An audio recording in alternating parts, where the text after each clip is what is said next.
So you guys were I'm hearing a lot of you guys wanted a theme song shortened, so here we go. This girl reviews movies, games, and books. Sometimes she plays them. So does that, and when she does it with the cat, does that make her crazy?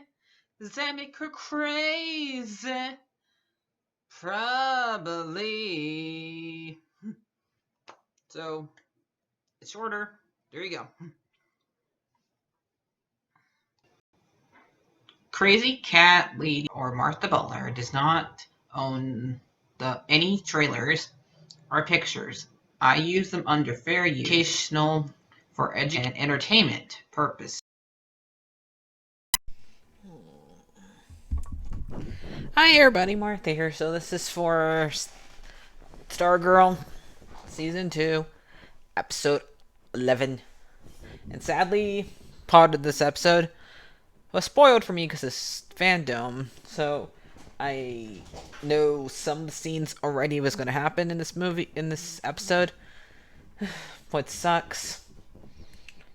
And so did some of you that watched fandom. But, oh well. What are you going to do? You had no idea that was going to happen. So, in this episode, we mostly Pat and Jenny both come back to tell Barbara and Mike and Beth what happened to Courtney. They all think she's dead because they don't know about the Shadowlands. And a lot of this episode is spent in black and white because I guess they're trying to represent how dark a place the Shadow Realm is, which I don't mind. I'm okay with it as long as it has a good reason for it. So when Courtney wakes up, a little disoriented, she walks into a restaurant where she sees Joey and his family having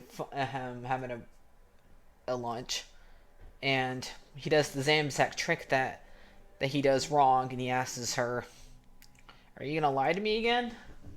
And it's kind of sad seeing him again, and the fact that he won't be able to do what he wanted to do. And the same exact thing. I don't really know. Did his mom die? I know his dad died, but did his mom die too? So are all three of these people here dead? They don't really make clear that his mom died or not in the first season. Um, but she runs out, and then she goes to the school and sees both both Findlers saying the new kid always causes trouble. Then Sydney attacks her, and Sydney thought she was part of the world, but since she bleeds, she is not. And she explains to Courtney that after she runs off, and her mom blames her for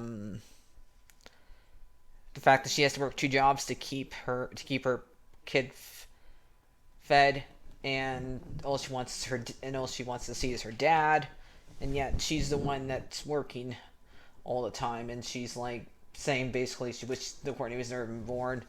She explains to Courtney that this is basically purgatory, even though she mentions that is in the Bible. It's not in all of our Bibles. Not all of us believe that kind of stuff, but whatever.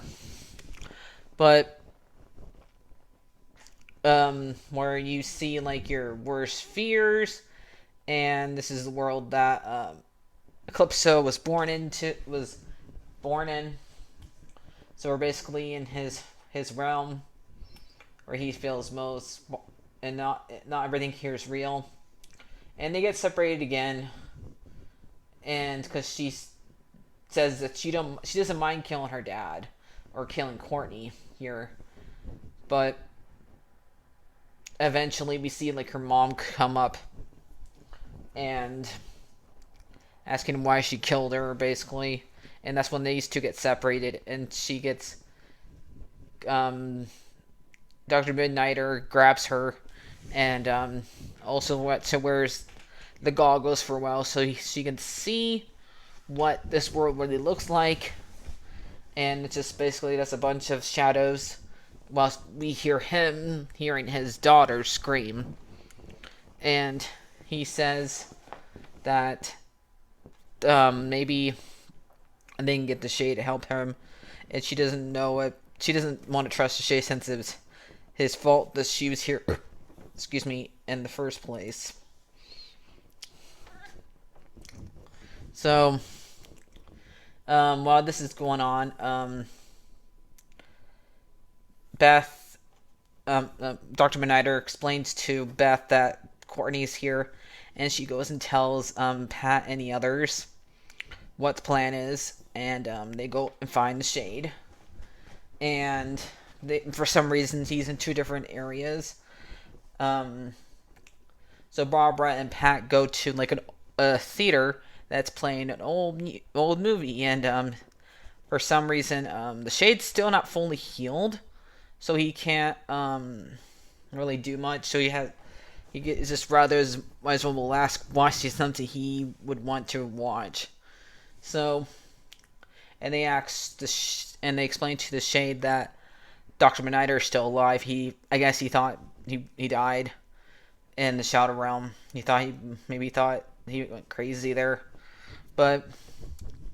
and he uses his powers to make the screen so they can see both Dr. Midnighter and Courtney and the garage of the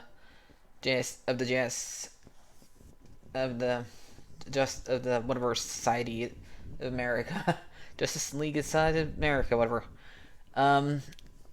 Courtney decides not to go through the door. She decides to go and find Cindy so she can save her, so all three of them can get out. Now, yes, maybe she should not have done this, but maybe she thought there would be no other way to do this. She's just being a hero. She wants to make sure everybody gets out. Even though Cindy has not been the best person, definitely not right now, because she has admitted to killing versions of Courtney that day. But Courtney does not care. She wants to save everybody. And even though it permits kills to Shade here, we don't know if he actually does. I think he probably is dead here, because we already did fake his death once. Would not be cool to fake his death again. So, even though I like the guy, because I love how much he is on both sides. He's both a bad guy and a good guy. I don't want him to have a second fake death. Okay? It gets old when you kill a person too many times, so I'd rather them not fake his death again. So she saves Cindy from a machine where she's like, I don't know, get turned into like her dad, a lizard person, and she's told by Dr. Nider that the Dragon King's not really there. So Cindy apologizes to her mom that she killed her, and they all leave, and we watch the Shade die. And like I said, it's pretty sad. He was a really cool guy. I loved all of his scenes and stuff like that, and I did love even though I do wish that Courtney called him a little brat, I do like the two other scenes that we got to see with the Eclipso of him like showing Alonda and Rick, the two people he got to. Well, I don't really count what happened to Alonda. Anything they would do with him. I don't know. We don't know that much about what happened with like Alonda. Could just be having PSD. Rick was definitely his fault. Beth was able to beat him. So, for only one that he really did disband from the group that we know fully was his fault was Rick's. We don't know about Alonda that she was left on her own accord in this due to PSD, and which I think would be PSD because we had no Perth, and she was having that before Eclipso came down. So yeah, but I did like those parts, and this kid's really good at acting creepy in this show. So I did like this a lot. We got to learn a lot about Cindy here, and I did wonder if Dr. Nighter did come out, would he because he's been in there for a long time. I thought he would like probably maybe he would like die since how long he's been in there, but he did it. But oh well, this was a good episode. So I'll give this episode a 9 out of 10. I'll see you guys later. Like, favorite, and subscribe, and bye bye.